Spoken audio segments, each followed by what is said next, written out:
തിരുവനന്തപുരം കഠിനംകുളം ആതിര കൊലക്കേസ് പ്രതി Johnson ഔസേപ്പുമായി police ഇന്ന് തെളിവെടുപ്പ് നടത്തും. വിഷം കഴിച്ച കോട്ടയം മെഡിക്കൽ കോളേജിൽ ചികിത്സയിലായിരുന്ന പ്രതിയെ ഇന്നലെ രാത്രിയാണ് കഠിനംകുളം പോലീസ് സ്റ്റേഷനിൽ എത്തിച്ചത്. ആറ്റിങ്ങൽ ഡിവൈഎസ്പി കഠിനംകുളം പോലീസ് സ്റ്റേഷനിൽ എത്തിയിട്ടുണ്ട്. അജീഷ് ജയകുമാർ തിരുവനന്തപുരത്ത് നിന്ന് തത്സമയം. അജീഷ്, ഗുഡ് മോർണിംഗ്, പറയൂ.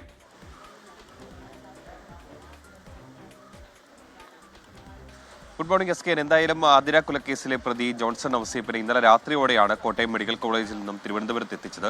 തിരുവനന്തപുരം എയർ ക്യാമ്പിൽ പാർപ്പിച്ചിരുന്ന പ്രതിയെ ഇന്ന് പുലർച്ചെയോടെ കഠിനംകുളം പോലീസ് സ്റ്റേഷനിൽ എത്തിച്ചു. ഇപ്പോൾ ആറ്റിങ്ങൽ ഡിവൈഎസ്പിയും അതുപോലെ തന്നെ കഠിനംകുളം SHOയും ഈ സ്റ്റേഷനിൽ എത്തിയിട്ടുണ്ട്.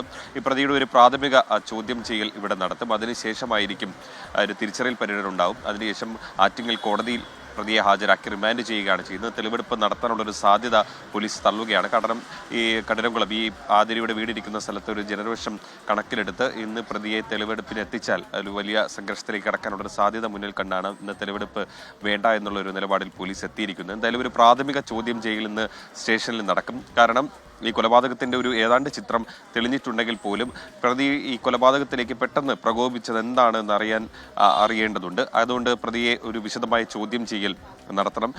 അതിന് ശേഷമായിരിക്കും പ്രതിയെ കോടതിയിൽ ഹാജരാക്കി റിമാൻഡ് ചെയ്യുക. റിമാൻഡ് ചെയ്തതിന് ശേഷം പോലീസ് കസ്റ്റഡി അപേക്ഷ നൽകും. കസ്റ്റഡിയിൽ കിട്ടിയതിന് ശേഷമാകും പിന്നീട് വിശദമായ തെളിവെടുപ്പ് നടത്തുക എന്നാണ് മനസ്സിലാക്കാൻ സാധിക്കുന്നത്. എന്തായാലും ഇപ്പോൾ ആറ്റിങ്ങൽ ഡിവൈഎസ്പിയുടെ നേതൃത്വത്തിൽ ഇപ്പോൾ പ്രതിയെ ഒരു പ്രാഥമികമായിട്ടുള്ള ചോദ്യം ചെയ്യൽ നടക്കുകയാണ്. അതിനുശേഷം അദ്ദേഹം മാധ്യമങ്ങളെ കാണും. ഇതുവരെയുള്ള അപ്ഡേറ്റ്സ് എന്താണെന്ന് അദ്ദേഹം മാധ്യമങ്ങളോട് വിശദീകരിക്കുകയും ചെയ്യും. Okay, thank you Ajeesh Jayakumar.